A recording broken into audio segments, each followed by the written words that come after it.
நமஸ்காரம். நம்ம இன்னைக்கு வந்து கருணாக்கிழங்கு ரெசிபிஸ் தான் நம்ம பார்க்க போறோம். நான் 2 ரெசிபி பண்ணலாம் அப்படின்னு இருக்கேன் கருணாக்கிழங்குல. இதுதான் கருணாக்கிழங்கு. இது பேர் பிடிக்கரணை அப்படின்னு சொல்லுவா. கருணாக்கிழங்குன்னு சொல்லலாம். இது வந்து இந்த சேனக்கிழங்கு சேப்பங்கிழங்குலாம் இருக்கு இல்லையா, அதோட வெரைட்டி தான் இதுவும் ஒரு ரூட் தான். இது என்னன்னா, இது நிறைய பெனிஃபிட்ஸ் இருக்குது. உங்களுக்கு நல்ல ஃபைபர் கண்டென்ட் இருக்கு, கொலஸ்ட்ராலுக்கு நல்லது, சுகர் லெவல் கூட குறையுங்கிறா. அப்புறம் இந்த ஜாயிண்ட் பெயிண்ட்டுக்கெல்லாம் ரொம்ப ரொம்ப நல்லது. அவ்வளோ சொல்றா இந்த கிழங்கு நம்ம சேர்த்துக்கிறத பத்தி. இது என்னன்னா, இது ரொம்ப மண்ணு இருக்கும். இதுல நம்ம ஒரு 1/2 hour நல்லா ஊற வச்சுட்டு நல்லா இப்படி தேய்ச்சி அலம்பினாதான் இதுல இருக்கிற மண்ணு போகும். இது பாருங்க, நான் நல்லா ஊற வச்சுட்டேன், 1 hour ஆயிடுத்து. இந்த மாதிரி தேய்ச்சி நம்ம அலம்பணும். அலம்பினாதான் இது இதோட மண்ணு போகும். இது ஒரு 3 சவுண்டு விட்டு நம்ம குக்கர்ல வச்சு இதை பாதியா கட் பண்ணிங்க. பெருசா இருந்தா பாதியா கட் பண்ணிக்கலாம், சின்னதா இருந்தா அப்படியே போட்டுக்கலாம். போட்டுட்டு குக்கர்ல ஒரு 3 சவுண்டு விட்டு நம்ம இதை எடுத்துன்னு வந்துக்கலாம். இது எலிஃபண்ட் ஃபுட் யாம் அப்படின்னு சொல்லுவா. இது இது பாருங்க, நான் இப்படி பாதியா கட் பண்ணி போட்டுட்டேன். ஏன்னா நல்லா வேகணும் இது, அதனால பாதியா இப்படி நம்ம கட் பண்ணி போட்டுண்டு பாருங்க, நல்லா ஜலம் விட்டுண்டு இதுக்கு கொஞ்சம் உப்பும் போட்டுக்கணும். உப்பையும் போட்டுண்டு ஒரு 3 சவுண்டு விட்டு நம்ம எடுத்துன்னு வந்துட்டு பார்க்கலாம். இப்ப நான் இந்த கருணாக்கிழங்கு கறியும் பண்ணி காமிக்க போறேன், மசியலும் பண்ணி காமிக்க போறேன். இது நிறைய டிஷஸ் பண்ணலாம். 2 சவுண்டு வந்துடுது கருணாக்கிழங்கு. இன்னும் ஒரு சவுண்டு ஆஃப் பண்ணிடலாம். இப்ப என்னன்னா, இந்த கருணாக்கிழங்கு தொகையல் பண்ணலாம், மசியல் பண்ணலாம், கறி பண்ணலாம், அரைப்புளி குழம்பு பண்ணலாம், நிறைய டிஷஸ் பண்ணலாம். நான் இன்னைக்கு 2 ரெசிபி பண்ணி காமிக்கலாம் அப்படின்னு இருக்கேன். இப்ப கருணாக்கிழங்கு கறிக்கு என்னெல்லாம் வேணும் அப்படின்னா, கடலைப்பருப்பு, தனியா ஒரு ஸ்பூன் எடுத்துட்டு இருக்கேன். கடலைப்பருப்பு 1 ஸ்பூனு, தனியா 1 ஸ்பூன் எடுத்துட்டு இருக்கேன். ஒரு 4 ரெட் சில்லி எடுத்துட்டு இருக்கேன், சேப்பு மிளகா எடுத்துட்டு இருக்கேன். கொஞ்சமா புளி எடுத்துட்டு இருக்கேன். இது காரம், அதனால நம்ம கொஞ்சம் புளி சேர்த்துனாதான் இது நல்லா இருக்கும். இது அப்புறம் தேவையான அளவு எண்ணெய் இருக்கு. அப்புறம் இப்ப மசியல் அடுத்தது பண்ண போறேன். அதுக்கு மசியலுக்கு கடுகு, உளுத்தம்பருப்பு, உடைச்ச உளுத்தம்பருப்பு, ஒரு தால், அப்புறம் சென்னா தால் கடலைப்பருப்பு எடுத்துட்டு இருக்கேன். அதுக்கப்புறம் கருவேப்பிலை, அப்புறம் இஞ்சி, பச்சை மிளகா, பெருங்காயம், மஞ்சள் பொடி, அப்புறம் கடைசியா நம்ம லெமன் விட்டு இறக்க போறோம் மசியலுக்கு. அதனால லெமன் எடுத்துட்டு இருக்கேன். இதுதான் இதுக்கு தேவையான இன்கிரீடியன்ஸ். இப்ப நம்ம கறிக்கு நம்ம கடலைப்பருப்பு, தனியா இதெல்லாம் போட்டு நம்ம வறுத்து எடுத்துக்கலாம். இப்ப நான் கறிக்கு வறுத்துக்கிறேன். நான் அதுக்கு ஒரே ஒரு முட்டை எண்ணெய் விட்டுண்டு, ஏன்னா நல்லா செவக்கா வறுத்துக்கணும். இது கடலைப்பருப்பு 1 ஸ்பூன் போட்டுருக்கேன், தனியா, மிளகா வத்தல் இதை போட்டு வறுத்துட்டு கடைசியா இந்த புளியை ஒரு பரட்டி எடுத்துக்கலாம். ஏன்னா அது ஈரம் இல்லாம இருக்கணும் அப்படிங்கிறதுக்காக. நம்ம எதுக்காக இதே மாதிரி வறுத்து பொடி பண்ணி போடுறோம்னா, இது நல்ல வாசனையா இருக்கும். இது கறிக்கு இந்த மாதிரி வறுத்து பொடி பண்ணி போட்டோம்னா, நம்ம இதுக்கு மெயினா இந்த கருணாக்கிழங்கு புடிக்கரண கறிக்கு இந்த புளி, ஏதாவது ஒரு புளிப்புத்தன்மை நம்ம சேர்க்கணும். அந்த காரம் அப்படிங்கிறதுனால புளிப்புத்தன்மை சேர்க்கணும். அது மாதிரி மஞ்சளும் நம்ம சேர்க்கணும். இதுக்கு அது சேர்த்தாதான் உங்களுக்கு நல்லது. அப்பதான் உங்களுக்கு எடுப்பா இருக்கும். அது இந்த காரத்தன்மை இருக்கிறதுனால இது 2மே நம்ம சேர்க்கணும். வறுபட்டோன்னு எடுத்துடலாம். நம்ம வறுபட்டு எடுத்து இந்த புளியும் போட்டு ஒரு பெரட்டிக்கலாம். நான் ஒரு சின்ன பிட்டு தான் நான் புளி எடுத்துட்டு இருக்கேன். ஒரு பெரட்டிட்டு நம்ம இதை நல்லா ஆற வச்சு பொடி பண்ணி எடுத்துன்னு வந்துடலாம். இப்ப நான் மிக்சியில பொடி பண்ணி எடுத்துன்னு வந்துட்டேன். கொஞ்சம் கொரம் தான் பொடி பண்ணிட்டு இருக்கேன். அது மாதிரி போட்டாதான் ரொம்ப ஒன்று ரெண்டுமா வேண்டாம், அதுக்குன்னு ரொம்ப நைஸாகவும் வேண்டாம். இது பாருங்க தெரியும் உங்களுக்கு, கொர கொர கொரன்னு பொடி பண்ணி வந்திருக்கேன். அப்பதான் இது நல்லா சேர்ந்துக்கும் கறியோட. இந்த பொடி வந்து கொஞ்சம் நம்ம ஜாஸ்தி பண்ணி வச்சுட்டோம்னா, நம்ம கத்திரிக்காய் கறி, வெண்டைக்காய் கறி, உருளைக்கிழங்கு கறி, நீங்க எந்த கறி பண்ணாலும் இந்த பொடியும் கொஞ்சம் போட்டோம்னா நல்ல வாசனையா இருக்கும்.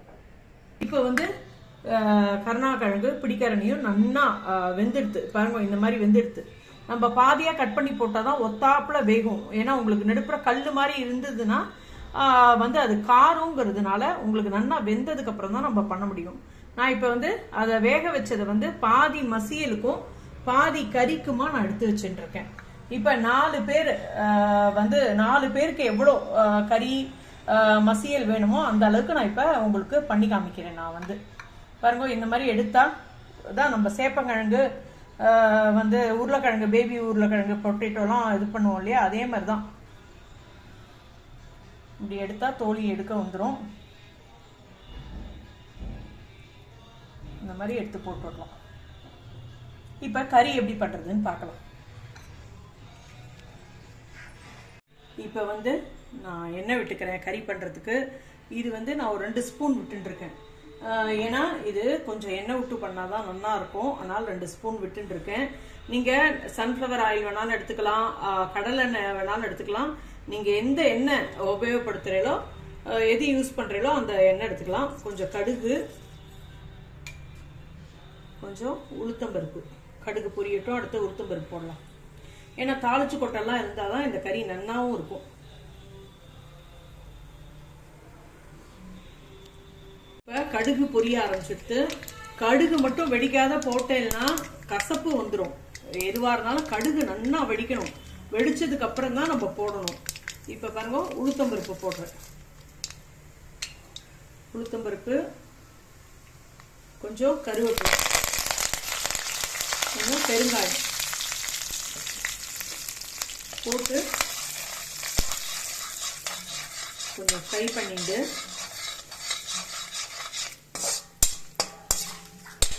கொஞ்சம் லைட்டா செவந்தா போறோம். அதுக்கப்புறம் கறியிலேயே பண்ணும்போதே நம்மளுக்கு வந்து இது பண்ண ஆரம்பிச்சிடும். பாருங்க, இந்த அளவுக்கு செவந்தா போறோம், செக்கச்சவேன்னு இருக்கணும்னு இல்லை. இப்ப வந்து இந்த உரிச்சு வச்சிருந்த கருணாக்கிழங்க இதுல போட்டு விடுறேன்.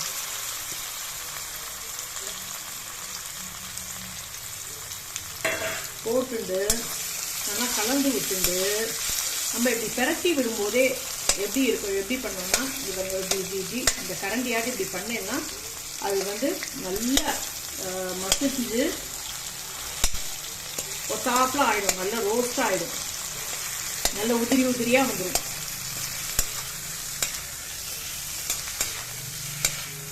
இப்ப பாருங்க, இப்ப கொஞ்சம் இதுக்கு தேவையான உப்பு போட்டுக்கிறேன். நம்ம ஃபர்ஸ்ட் நம்ம வந்து வேக வைக்கும் போது கொஞ்சம் உப்பு போட்டோம், அது வந்து கிழங்கு உள்ள ஏறி இருக்கும், அதனால வந்து கொஞ்சமா உப்பு போட்டா போதும். இது வந்து அப்புறம் இதுக்கு மெயினா இந்த கறிக்கு மஞ்சள் பொடி போட்டுக்கணும். மஞ்சள் பொடி போட்டு இப்படி போக வர நம்ம வந்து இப்படி கலரி கொடுத்துட்டே இருந்தாலே அது நல்லா உதிர்ந்து போய் நல்லா உதிரி உதிரியா ஆயிடும். இந்த மாதிரி நம்ம வந்து கொஞ்சம் இது தோசை திருப்பியோ இந்த மாதிரி சட்டுவோமோ இந்த மாதிரி கரண்டி இருந்ததுன்னா நம்ம இப்படி மஸ்ட் விட்டு நம்ம பண்ணினோம்னா நல்லா ஒத்தாப்புல நல்லா உதிரி உதிரியா வந்துடும் இந்த கறி. வந்து இது ஆயிட்டு இருக்கட்டும். நெக்ஸ்ட் நம்ம மசியல் எப்படி பண்றதுன்னு நம்ம பார்க்கலாம். இப்ப கறி கொஞ்சம் நல்லா ரோஸ்ட் ஆயிட்டு இருக்கட்டும். கொஞ்சம் ரோஸ்ட் ஆனதுக்கு அப்புறம் நம்ம வந்து இந்த பொடியை போட்டு நம்ம பண்ணலாம். இந்த பொடி பண்ணி வச்சிருக்கோம் பத்தியெல்லாம் மிக்சியில வறுத்து அதை பொடி போட்டுட்டு நம்ம கலந்து அப்புறம் நம்ம வந்து பிரட்டி விட்டுக்கலாம். இப்ப மசியலுக்கு நம்ம ரெடி பண்ணிட்டுலாம். இப்ப வேக வச்ச கருணாக்கிழங்கு இருக்கு பத்தியலா, அதை வந்து இப்படி நம்ம கையாட்டி இது பண்ணாலே நல்லா மசிஞ்சிரும். ஒருவேளை நீங்க அந்த ஸ்மாஷ் பண்றது இருந்ததுன்னா அதுல வேணாலும் நீங்க ஸ்மாஷ் பண்ணிங்க. இப்படி கையாட்டி இப்படி பண்ணாலே நல்லா வெந்திருக்கு இல்லையா, அதுக்கு தான் நம்ம வந்து நல்லா 3 விசில் வச்சுக்கணும். உங்களுக்கு வேணும்னா 4 விசில் வேணாலும் வச்சுக்கோ. ஒரு கிழங்கோட வாகு, சில கிழங்கு சீக்கிரமா வெந்துடும், சில கிழங்கு கொஞ்சம் வேகிறதுக்கு லேட் ஆகும். இது நல்லாவே வெந்திருக்கு. இப்படி பாருங்க, இந்த கட்டிலாம் இல்லாம இருக்கணும் மசியலுக்கு, அதனாலதான் நம்ம வந்து கையாட்டி நல்லா மசிச்சு விட்டுட்டு நம்ம கலந்துக்கணும். இப்ப நம்ம வந்து இதுல உப்பு, மஞ்சள் பொடி இது கருணாக்கிழங்குக்கு முதல்ல மஞ்சள் பொடி வந்து சேர்த்து தான் நம்ம பண்ணணும். அதனால மஞ்சள் பொடியும் போட்டுட்டு நல்லா கலந்துட்டு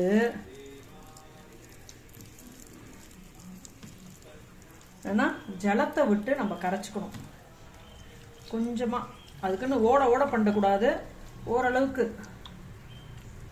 காமிக்கிறேன் பாருங்க. இந்த மாதிரி மஞ்சள் பொடி உப்பு எல்லாம் போட்டு நல்லா கலந்து வச்சுடணும்.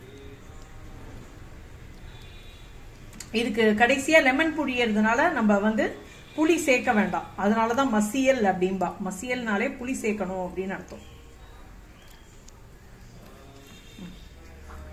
இந்த மாதிரி வச்சுட்டு இனிமே நம்ம வந்து அடுப்புல எப்படி வந்து நம்ம இதை வந்து தாளிச்சு கொட்டி பண்றது அப்படின்னு நம்ம பார்க்கலாம். இப்ப பாருங்களேன், ஒரு 2 நிமிஷம் விட்டதுக்கே அந்த சைடெல்லாம் நல்லா ஃப்ரை ஆக ஆரம்பிச்சிருக்கு. நான் அந்த 2 ஸ்பூன் ஆயில் தான் விட்டேன். இன்னொன்னு நம்ம இந்த இரும்பு இழுப்பு சட்டியில பண்றதுனால நம்மளுக்கு உடம்புல அயன் சேரும், உடம்புக்கும் ரொம்ப ரொம்ப நல்லது. கறியும் நல்லா ரோஸ்ட் ஆயிடும். ரொம்ப நம்ம எண்ணெயெல்லாம் விட வேண்டாம். நான் விட்ட எண்ணெயே எப்படி இருக்கு பாருங்களேன், அதுவே போரும் நம்மளுக்கு வந்து. இப்ப இதே மாதிரி செவந்து போய் நல்ல ரோஸ்ட் ஆக ஆரம்பிச்சிட்டு இப்ப நம்ம பொடி பண்ணி வச்சிருந்த பொடியை வந்து நம்ம இதுல போட்டுடலாம். நான் கொஞ்சம் நிறுத்தி வச்சுட்டேன். கொஞ்சம் ஜாஸ்தியா இருக்க மாதிரி இருக்கு, அதனால நிறுத்தி வச்சுட்டேன். நம்ம எந்த கறிக்கு வேணாலும் இந்த பொடியை யூஸும் பண்ணிக்கலாம்.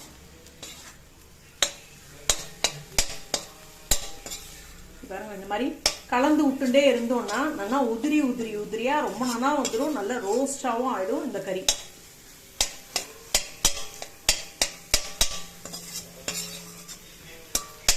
கொஞ்சம் ரோஸ்ட் ஆகிட்டு இருக்கட்டும். இப்ப வந்து மசியல் பண்றதுக்கு கல்சட்டி வச்சுட்டேன். இப்ப வந்து எண்ணெய் தேங்காய் எண்ணெய் தான் நான் விட்டுக்கிறேன். உங்களுக்கு ஆயில் வேணும்னா ஆயில் வேணாலும் விட்டுங்கோ, நல்லெண்ணெய் வேணாலும் விட்டுக்கலாம். உங்களுக்கு எப்படி இது வந்து வாசனை பிடிக்குமோ அதுக்கு தகுந்த மாதிரி நம்ம விட்டுக்கலாம். இப்ப எண்ணெய் சூடா எடுத்து நான் வந்து கடுகு போட்டுக்கிறேன். கடுகு பொரியட்டும். இது வந்து நல்லா பழகின கல்சட்டி, அதனால நான் அப்படியே தாளிச்சு கொட்டுறேன். பழகலைன்னா நீங்க வெறும்னா நான் அந்த இழுப்பு கரண்டியில தாளிச்சு கொட்டிட்டு இதுல போட்டுட்டு அப்புறம் கலந்துங்க நீங்க வந்து. இப்ப கடுகு நல்லா பொரிய ஆரம்பிச்சிடுத்து. இப்ப வந்து நான் இந்த கடலைப்பருப்பை ஃபர்ஸ்ட் போட்டுக்கிறேன். கடலைப்பருப்பு கொஞ்சம். இப்ப வந்து உளுத்தம்பருப்பையும் நம்ம போட்டுடலாம். பெருங்காயத்தையும் போட்டு கொஞ்சம் லைட்டா செவக்கட்டும். இது வந்து நான் கல்சட்டியில பண்றது நல்லா இருக்குங்கிறதுனால நான் இதுல பண்றேன். இல்லைன்னா நீங்க ஆத்துல என்ன வச்சிருக்கீங்களோ வானொலி வச்சிருந்தாலும் சரி, எதுல பண்றதா இருந்தாலும் நல்லா தான் இருக்கும். இது வந்து இப்ப நல்லா செவக்க ஆரம்பிச்சுட்டு இப்ப வந்து நான் வந்து 2 பச்சை மிளகா, ஒரு சின்ன பீஸ் இஞ்சி எடுத்துட்டு இருக்கேன். நான் இதுக்கு இதை போட்டுக்கலாம். இதுல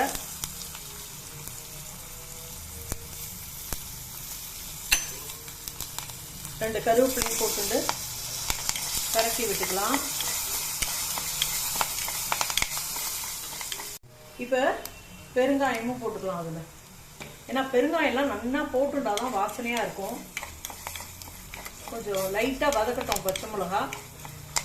இதுக்கு பச்சை மிளகாவும் இஞ்சியும் அதோட காரம் தான் இந்த மசியலுக்கு.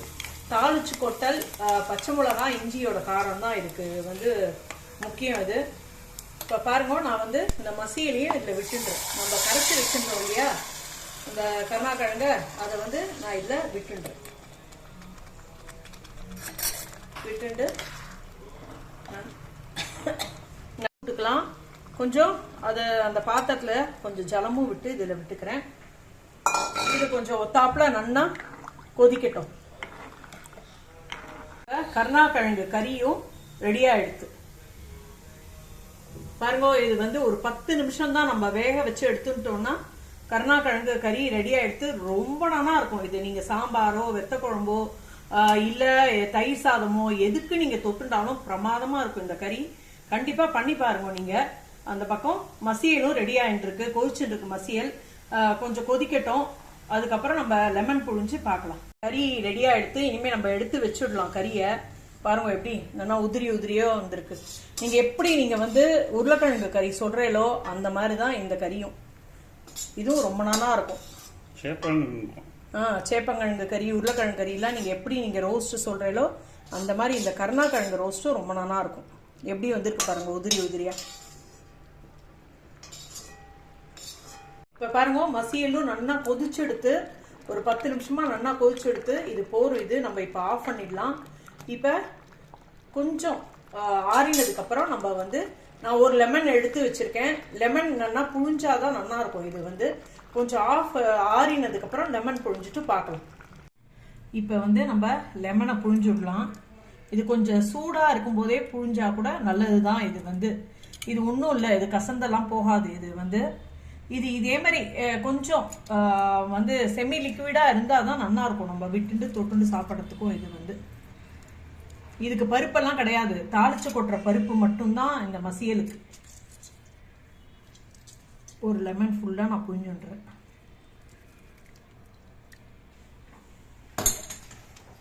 நல்லா கலந்து விட்டுட்டு, இது கல் சட்டிங்கிறதுனால சூடு இருந்துட்டே இருக்கு. கொஞ்சம் ஆற ஆற கொஞ்சம் நல்லா கெட்டியா ஆயிடும். இது வந்து உடம்புக்கு ரொம்ப ஆரோக்கியமான சத்தான கருணாக்கிழங்கு கறியும் மசியலும் பண்ணி காமிச்சிருக்கேன். பண்ணி பாருங்க. பண்ணி பார்த்துட்டு எப்படி இருந்ததுன்னு சொல்லுங்க. ஷேர் பண்ணுங்க எல்லாருக்கும். சப்ஸ்கிரைப் பண்ணாதவா சப்ஸ்கிரைப் பண்ணுங்க. உங்க ஃபீட்பேக்கை கமெண்ட்ஸ்ல சொல்லுங்க.